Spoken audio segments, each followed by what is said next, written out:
Good evening and welcome back. On the back of Californians' social disobedience with their 4th of July celebrations, and the aerial footage you can see of their fireworks is astounding. And in California as well, of all places, it is a jolly good job. Bloody well done, guys. I mean, you're not going to have the police trying to enforce their restrictions on 20,000 residents when you've got like at least one guy on every block letting off fireworks and having parties for the 4th of July. No, of course you're not. Don't care how popular the mayor might think he might be, of whether it's statewide or just countywide. That you're not going to enforce it on the 4th of July when you've got so many people.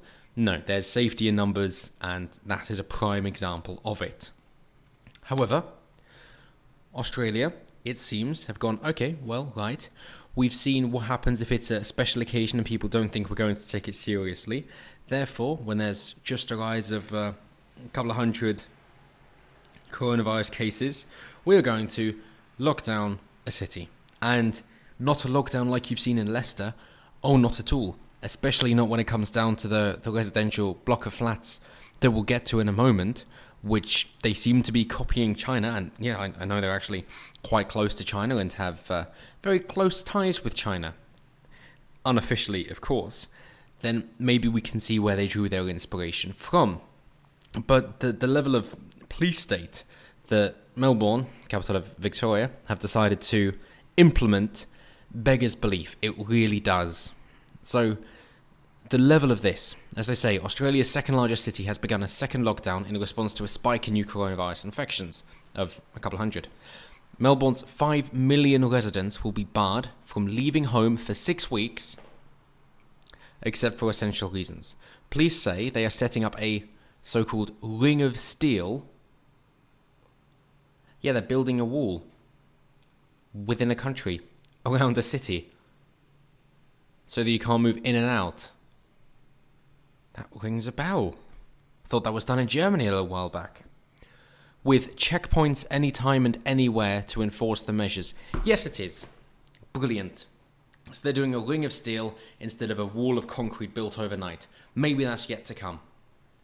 Borders between Victoria, of which Melbourne is the capital, and neighbouring states closed on Tuesday. Prime Minister Scott Morrison paid tribute to Melburnians' resilience on Wednesday. That's lip service. You can fuck right off. He says the rest of the country knows that the sacrifice that you're going through right now is not just for you and your own family, but it's for the broader Australian community. Can you believe that? Can you really believe that? Yeah, we're going to take away all your freedoms. It's going to feel like a prison. You can't leave. We're going to enforce it. Police are going to be there the whole time. It is a police state. But it's for the good of you and your family. And for everybody else. You've got to think of the Australian community. Yes, I know that we've ostracized people and tried to isolate them so that they don't feel that sense of community cohesion, but that's what it's for. And no, of course we don't care about the African gangs terrorizing Melbourne that's been going on for months. No, we're not going to crack down on them. But if it's Australians, and if somebody's got the sniffles, we're going to crack down. And the latest reports we've seen of, obviously, hydroxychloroquine, when you get rid of people with heart problems, it is a very effective cure. And for people under 45, the fatality rate is pretty much 0%. When it's above that, for the next 10 years, for the next decade, it's beginning to be noticeable, almost 0.1%. And over 75 years of age, then yes, of course, it rises considerably. But again, the average age of death is above the average life expectancy. So it's not a big killer. This is not the Spanish flu reincarnate. It isn't a repeat from, give and take, 100 years ago. It is not that at all. And then the same thing when it comes to, and you've got to wear masks. Why? That isn't preventing the infection. Given the size of the particles, it isn't the case. You might be, what about these ones we've got from China? So, yeah, but they've been shown that they're not actually effective either because they're not doing what they say they're doing.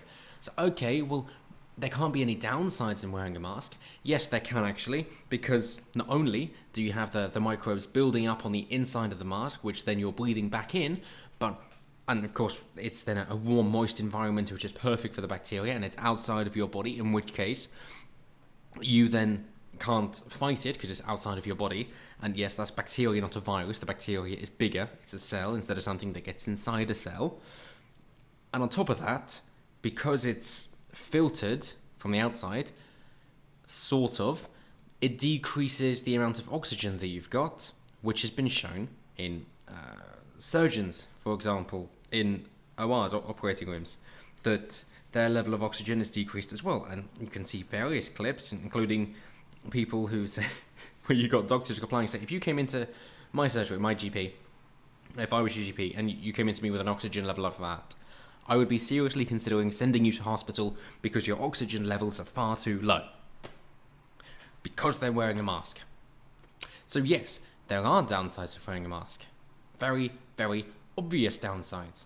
And if you're not getting fresh air, you're not getting exercise, you're not getting vitamin D, you're not getting your 5,000 IUs, I believe that's international units of vitamin D, then yes, you're going to be deprived.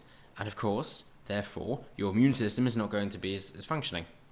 And it gets better if you don't have that kinesthetics, the sense of community, touch, then you're also going to be very ill. In fact, babies who aren't touched before 6 months of age die. They can be fed, they can be watered, they can have all their nutrients, but if they're not touched, they die. That is how important physical contact is for people. Why is that being ignored? Just like, oh, well, this evidence doesn't really support our totalitarian lockdown. Let's ignore it then. Maybe not. So, as they say here, Victoria State Premier Daniel Andrews announced the Melbourne lockdown on Tuesday after the state saw 191 new infections. Wow.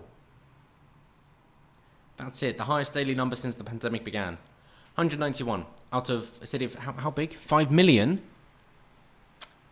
Not really concerned.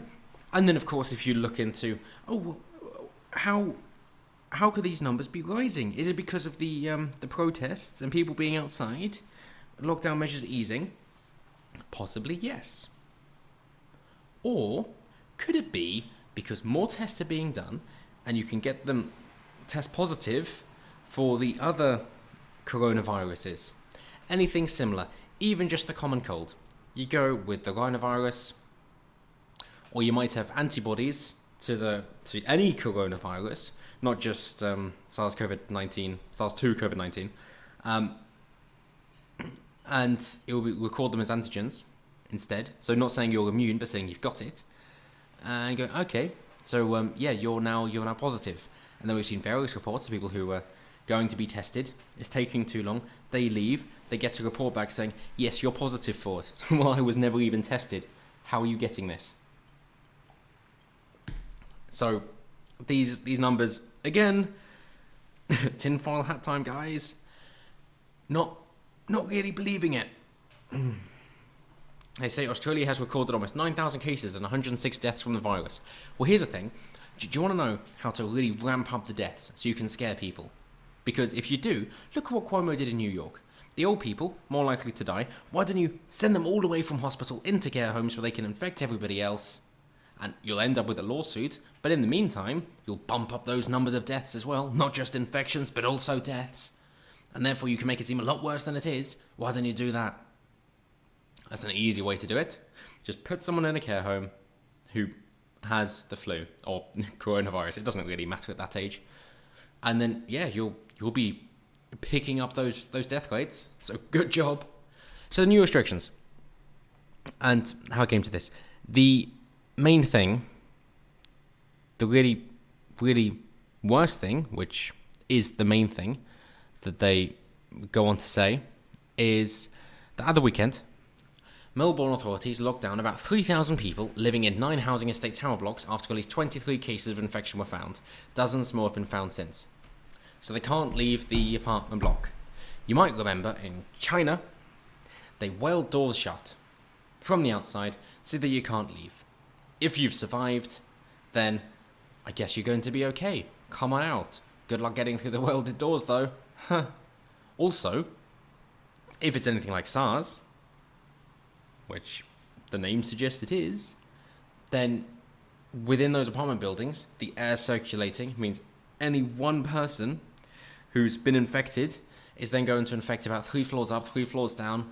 The water circulation, the air circulation, no, they're hotspots. Locking them in is going to make things worse because it's going to mean that they're all there all the time. You know, it would help being outside, getting fresh air, getting sunlight, getting the heat. That would help. But that's not what they're doing. Of course it isn't. And instead, they just found police all outside. We got various reports of people going, oh, okay, cool, I'm just going to pop to the shops. Police are outside. You can't leave. What? You can't leave. Why not? We've been told no one can leave. Right.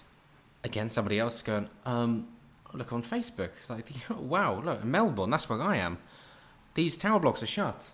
That's one where I am. No way. Let's have a look. Oh my God, there are police everywhere. You can't leave for 2 weeks now. So, 5 days, sorry. You can't leave for 5 days. You can get deliveries, but they're going to be stopped. Then they're going to be taken by the guards outside, then given to you. Your food and all that will all be provided for you. And there were many reports of people feeling like they're in a prison, because of course they are.